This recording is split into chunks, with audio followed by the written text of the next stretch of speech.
Et quand la tristesse arrive, je sais tu es là, toujours près de moi. Bon jeudi, bienvenue à votre émission La Victoire de l'amour. J'espère que vous allez bien ce matin. Comme on le fait tous les jeudis, on rejoint notre ami Pierre-Luc Bordelot.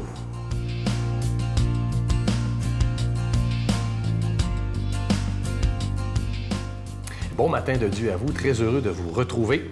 Écoutez, cette semaine, je fais du pouce, ou je continue sur ce que j'avais parlé la semaine dernière. Vous irez l'écouter pour le départ, mais je répète quand même. Je disais la semaine dernière que pour être un donneur de sens, il faut réfléchir à notre manière de dire les choses, donc notre façon d'être, passe pas mal plus que ce qu'on dit vraiment. J'en parlais récemment à quelqu'un qui me disait « Mais c'est frustrant, ça, quand même, hein, de savoir ça. » Et c'est vrai. Et je me disais, ça serait intéressant de continuer là-dessus pour mieux comprendre. Parce que je disais qu'il y avait une loi des 3 V, pas une loi, mais une règle des 3 V, où 93 % de ce qui est retenu de ce qu'on va apporter chez les autres est non-verbal. Donc, la signification des mots est moins là. Je donne des exemples à ça. Il y a une amie à moi qui est prêtre et qui m'a raconté que Mère Teresa était présente dans une rencontre de 3000 prêtres environ à Rome. Et il y avait des évêques, évidemment, des archevêques qui venaient s'exprimer au micro et tous les prêtres étaient très contents de les entendre. Évidemment, ça faisait du sens, là, les mots qu'ils utilisaient. Et c'était au tour de Mère Teresa à s'aventurer au lutrin. Elle est arrivée au micro avec tout ce qu'elle est, là, tout ce qu'elle est. Vous comprenez ce que je veux dire? Et elle a dit seulement ceci. Humilité, humilité, humilité. La manière qu'elle l'a dit, elle a quitté le lutrin, il paraîtrait que les prêtres se sont mis à se confesser entre eux et ça a été un moment clé et on a retenu surtout ça. Imaginez, elle a utilisé 3 mots, puis c'est le même. C'est incroyable, là. Un impact incroyable. On sait qu'elle avait toute une notoriété, tout un cœur de femme qui se donne. C'est tout ça qui passe pas mal plus. Vous comprenez ce que je veux dire? C'est incroyable. Ça me fait penser d'un ton plus léger. J'enseignais. J'étais en secondaire 1, auprès des jeunes, secondaire 1, au secondaire. Et le petit garçon qui vient me voir après le cours, qui me dit « Hey, monsieur, j'ai pas compris grand-chose, là, mais ça avait l'air intéressant. » Il m'a dit ça, imaginez. Mais qu'est-ce qu'il voulait me dire, le garçon? T'sais, à la limite, je peux-tu mal le prendre? Non! C'est que la signification des mots que j'ai utilisés, c'est pas ça qui est important. Mais c'est la joie que j'avais, j'imagine, la façon, l'entrain, l'être que j'étais. C'est lui, il repart avec ça. Et les gens repartent surtout avec ça de ce que vous dites. C'est incroyable. C'est incroyable. Alors, on peut se demander si, d'abord, quand on s'exprime, on a quelque chose à dire. Ça serait peut-être important d'avoir quelque chose à dire. Mais c'est surtout, est-ce que tu sais comment bien le dire qui est important? Et la dernière étape, c'est, est-ce que tu arrêtes de le dire à un moment donné? Parce que toute bonne chose a une fin. Tu as bien beau savoir quoi dire, comment bien le dire, mais arrête de le dire à un moment donné, et là, ça va faire son chemin. C'est un rappel que je nous donne parce que pour avoir un impact auprès de ceux à qui on s'adresse, il faut repenser notre manière de dire les choses, donner du sens à notre prise de parole. Il y a des trucs pour ça, parce qu'il faut demeurer et être animé. Notre Père qui es aux cieux, que ton nom soit sanctifié, que ton règne vienne, que ta volonté soit faite sur la terre comme au ciel. Donne-nous aujourd'hui notre pain de ce jour. Pardonne-nous nos offenses comme nous pardonnons à ceux qui nous ont offensés. Ne nous laisse pas entrer en tentation, mais délivre-nous du mal, car c'est à toi qu'appartient le règne, la puissance et la gloire pour les siècles des siècles. Amen. La Victoire de l'amour vous invite à sa retraite spirituelle dans le centre du Québec les 6, 7 et 8 octobre 2017 sous le thème « Découvrir Dieu comme un Père ». Venez vivre des moments de ressourcement inoubliables en compagnie de Sœur Angèle, l'abbé Stéphane Roy, Pierre Faubert, psychologue, le docteur Gaëtan Brouillard, Brigitte Bédard, Sylvain Charon, Miguel Padilla et la présence exceptionnelle de Franck Nicolas, conférencier reconnu mondialement, à l'hôtel et suite Le Dauphin à Drummondville. Réservé au 514-523-4433 ou sans frais au 1-888-811-92-91. Venez découvrir comment Dieu, notre Père, nous aime sans jamais nous juger.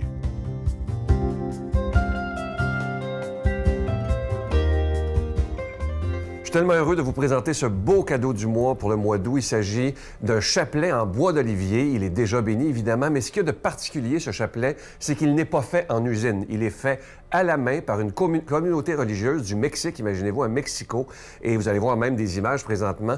Et la supérieure nous a même fait un message en disant merci de les faire fabriquer chez nous parce que ça nous permet à nous maintenant d'aider les plus démunis. Alors imaginez, lorsque vous faites un don à la Victoire de l'Amour et que vous recevez ce beau chapelet qui est fait à la main en bois d'olivier, vous aidez aussi par la même occasion des gens qui sont très démunis. Alors je vous rappelle que c'est avec un don de 25 $ et si vous en voulez deux, c'est avec un don de 40 $ et la religieuse nous expliquait dans un message qu'elle nous a envoyé que les sœurs qui font les chapelets le font dans la prière, dans l'entraide. Alors, c'est vraiment pas une usine, là. C'est fait dans l'amour et dans la prière. Je vous donne l'adresse. La Victoire de l'Amour, casier postal 120, succursale Boucherville à Boucherville, le J4B 5E6, je vous la redonne. La Victoire de l'Amour, casier postal 120, succursale Boucherville à Boucherville, le J4B 5E6. Également par téléphone, par carte de crédit du lundi au jeudi de 8h à 5h pour la période estivale dans le 514-523-4433, 523-4433 ou sans frais, le 1-888-811-9291, 1-888-811-9291 et aussi sur notre site Internet, le www.lavictoiredelamour.org. Alors, je vous rappelle ce beau cadeau du mois. Il s'agit d'un chapelet en bois d'olivier qui est fait à la main et qui est déjà béni. Je vous remercie de tout mon cœur de votre grande générosité et merci aussi de tout cœur de votre prière.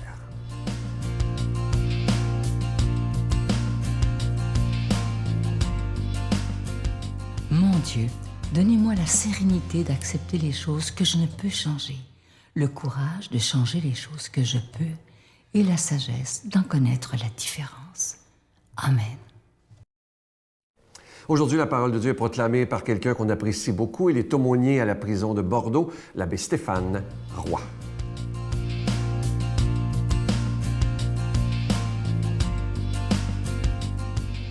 Bonjour à toi aujourd'hui et bon jeudi matin. Évangile de Jésus-Christ selon saint Matthieu. Jésus disait à la foule cette parabole.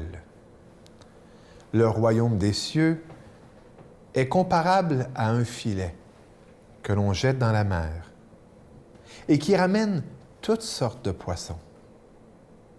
Quand il est plein, on le tire sur le rivage, on s'assied, on ramasse dans des paniers ce qui est bon et on rejette ce qui ne vaut rien.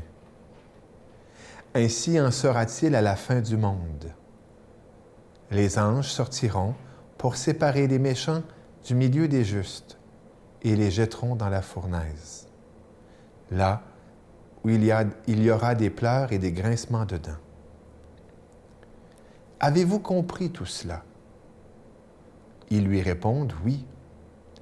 Jésus ajouta « C'est pourquoi tout scribe devenu disciple du royaume des cieux est comparable à un maître de maison qui tire de son trésor du neuf et de l'ancien. » Lorsque Jésus eut terminé ses paraboles, il s'éloigna de là. Dans cette succession de paraboles où il est question du royaume, Jésus termine avec cette image du filet, évocatrice. Bien sûr, il est question du jugement dernier, comme l'indique le Seigneur. Et on sait que, en raison de l'importance que Jésus donne dans ses discours, dans les différents évangiles, eh bien, au jugement dernier, beaucoup d'artistes, de peintres, se sont appliqués à s'imaginer, à reproduire le jugement dernier. On peut penser, entre autres, eh bien, à la grande fresque qu'il y a dans la chapelle Sixtine. Et d'autres, par exemple, eh bien, se sont plus à écrire là-dessus. Et si bien que, comme Dante, par exemple, le fameux Italien, eh bien, on a aimé à jouer avec la Divine Comédie, le jugement également. En plein cœur d'été, en ce beau début du mois d'août, eh bien, je t'invite à tirer ton filet, à prendre le temps de tirer le filet de ta vie, le filet de tes années, le filet peut-être de ces quelques mois, eh bien, de 2017. Et puis à regarder. À regarder, puis à trier. Et à ne pas avoir peur, eh bien, de repousser ce qui ne te nourrit pas. Parce qu'il est question de poisson. Vous savez, Saint Augustin aime à dire, tout nous est permis. Mais pas tout, mais bon.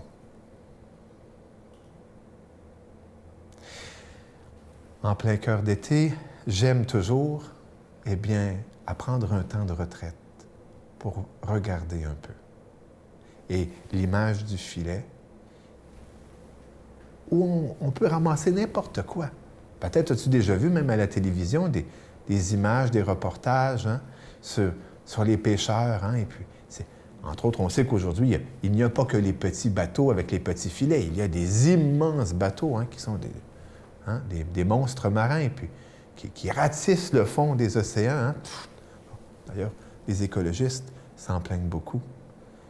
Eh bien, on voit que quand ils tirent leur filet, ils ne font pas que ramasser du poisson.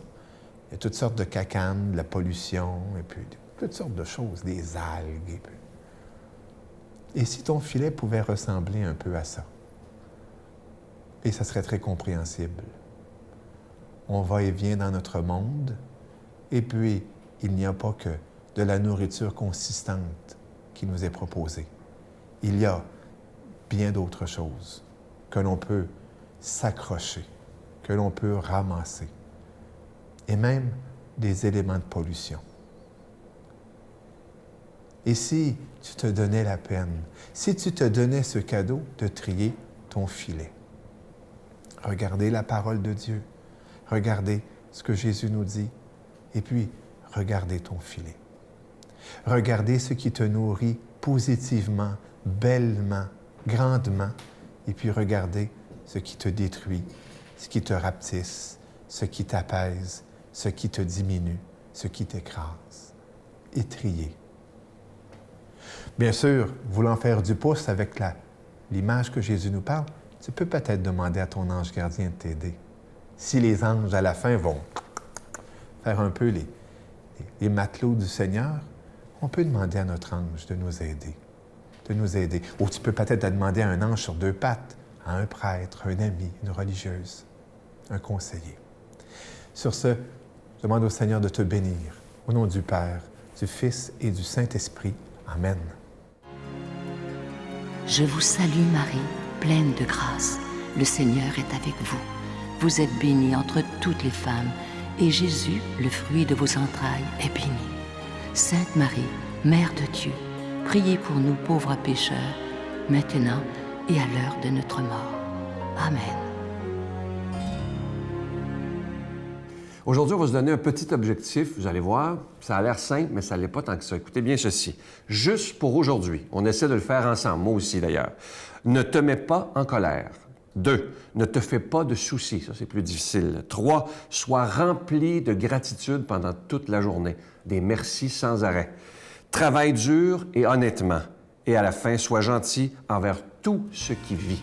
Donc, les personnes humaines, les animaux, les plantes, tout ce qui est vivant, soyons gentils. Alors, c'est un bel objectif et je suis sûr qu'on ne sera que plus heureux. Bye.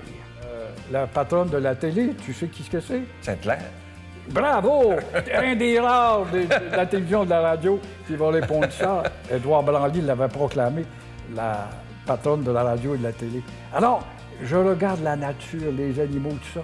Ça m'approche avec la création et je me dis, ça ne se peut pas qu'il n'y ait pas quelque chose après avoir passé l'autre côté. Ouais.